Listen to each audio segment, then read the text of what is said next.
Ang pagkakaroon ng totoong mental strength ay hindi nakabase sa kung gaano ka kadalas pumunta ng gym, gaano ka kagaling sa chess, o kung gaano ka kaangas sa lugar nyo. Kahibangan yan. Mental strength is about dominating your mind.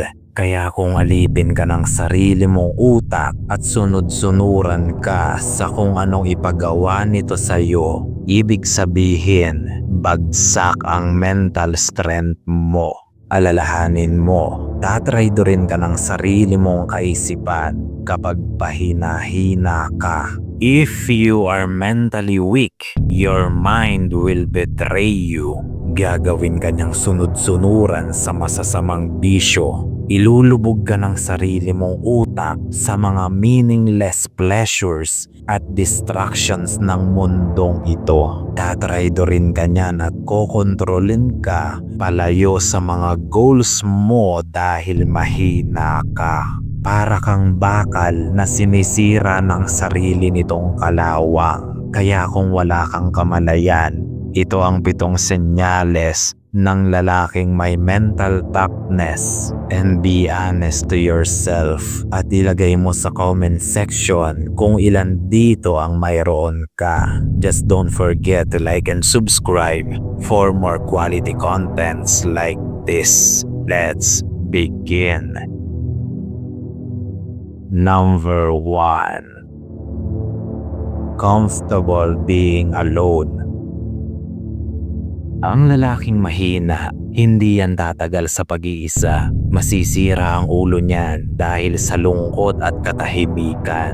Ngunit ang mga lalaking mentally strong, hindi ito nag-aalala kung maiwan man siyang nag-iisa. Hindi ito nababahala kahit nawala sa kanyang sumama. Hindi niya kailangan ang presensya ng ibang tao para lang maging komportable ang buhay niya. Hindi ito natatakot na mag-isa. Bagkus, ang pag-iisa ay nagbibigay sa kanya ng tunay na kapayapaan at kalayaan. Pansinin mo yung mga lalaki na hindi kayang mag-commit sa gym kapag walang kasama. Yung mga lalaking hindi kayang sumailalim sa self-improvement ng nag-iisa. Mga lalaking hindi kayang gumawa ng makabuluhang bagay para sa sarili nila nang walang kasama. Sila yung mahihinang lalaki at huwag na huwag mo silang tutularan. Dahil sa buhay, kapag hindi mo natutunang kumilos mag-isa, magiging dependent ka sa ibang tao dahil mahina ang mentalidad mo. Number 2. Unbothered by opinions. Ang mahihinang lalaki, pinadadapayan ng mga kritisismo, pinaluluhod at pinatutumba hanggang sa umayaw na sila dahil masyado silang nag-aalala sa sasabihin ng ibang tao sa kanila. Ganyan kapag mentally weak ang isang lalaki. Simpleng opinion lang ng ibang tao, tiklop na agad, trigger na agad. Ngunit ang mga mentally strong na lalaki, nakafocus lang sila at hindi natitinag. Dahil sarili lang nilang opinyon ang mahalaga. Hindi ito kayabangan. Dahil sa panahon ngayon, kung magpapaapekto ka sa opinyon ng iba, diyan ka natalo. Tulad ng mga talangkang umuusik sa channel na ito. Gumawa pa ng channel para lang siraan tayo. Nakakaawa.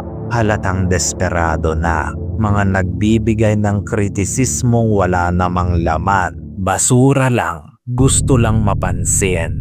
Gusto lang ng atensyon. Halatang desperado. Nagmukha lang clown dahil walang pumansin. Gayunpaman, isang aral din ito para sa'yo. Huwag na huwag kang makikinig sa opinyon at kritisismo ng iba. Lalo na kung basura lang ito. Ganyan talaga sila. Mabababaw mag-isip. Number 3. Owning your mistakes. Masasabi mo na agad na mahina ang mentalidad ng lalaki kapag madalas itong manisi ng ibang tao dahil sa sarili niyang kapalpakan. Gawain niya ng mahihinang lalaki dahil hindi nila kayang saluhin ang sarili nilang katangahan, kaya't hahanap sila ng masisisi. Napakatipikal, hindi ba? Kapag ganyan ang ugali ng lalaki, alam mo na agad na may weak mentality ito. Lumayo ka na agad sa kanya, malalason lang ang utak mo dyan.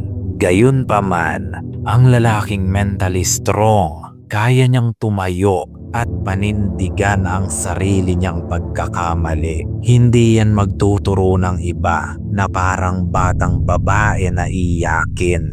He owns his mistakes and he stands firm. Kapalpakan mo, panindigan mo, gusot mo, lusutan mo. Huwag kang maghanap ng masisisi dahil sa sarili mong kahinaan. A mentally strong man owns his mistakes. Number 4.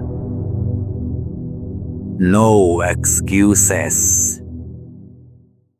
Ang excuses ay para lang sa mga mahihinang nilalang dahil imbis na humanap sila ng paraan, iiyak sila at maghahanap ng dahilan para umiwas. Dahil nga mahihina silang nilalang, inuuna nila ang pagrereklamo kapag humirap na ang sitwasyon.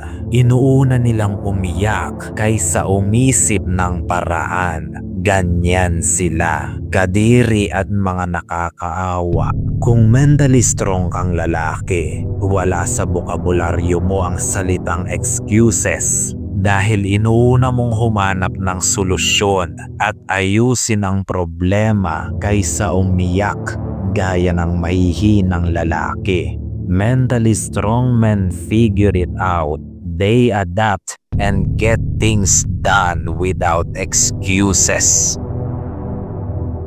Number 5. Emotional control. Kapag mentally weak ka, mas uunahin mong pairalin ang emosyon mo.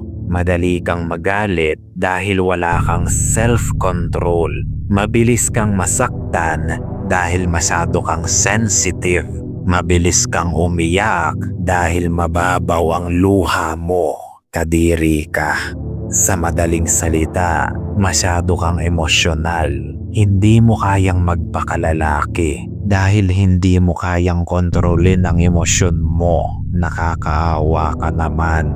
Ang mentally strong na lalaki, nananatili ang kalmado na kahit anong sitwasyon. Hindi niyan hinahayaang umiral ang emosyon niya. Hindi niyan hinahayaang kontrolin siya nito dahil alam niya na sa oras na mawalan siya ng kontrol dito, talo na agad siya. Debate, negosasyon, rejeksyon, argumento, at kung ano pa man. Sa oras na emosyon mo ang umiral, dyan ka natalo.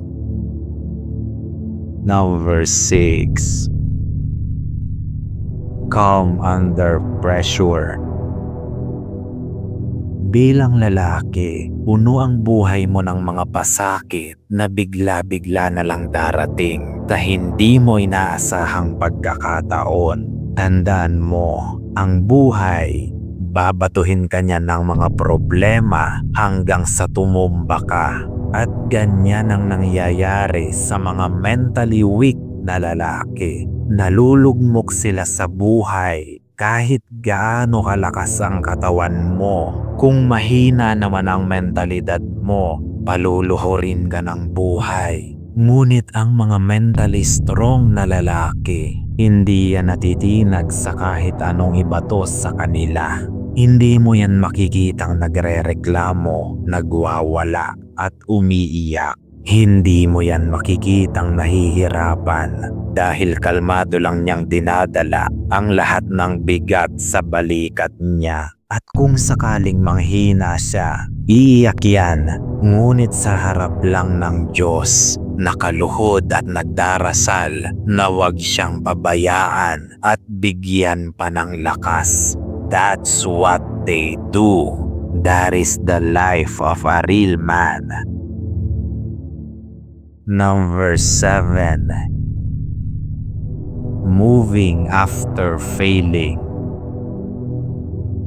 Kapag bumalpak at nabigo ka, hindi pa yan ang wakas. Mabibigo ka lang sa oras na umayaw ka. At ganyan ang gawain ng mga mahihinang lalaki. Kapag nahihirapan sila o nabigo, ayaw na agad sila. Hindi na sila susubok ulit dahil takot ng mabigo ulit. Ngunit ang mga mentally strong na lalaki, umuusad yan.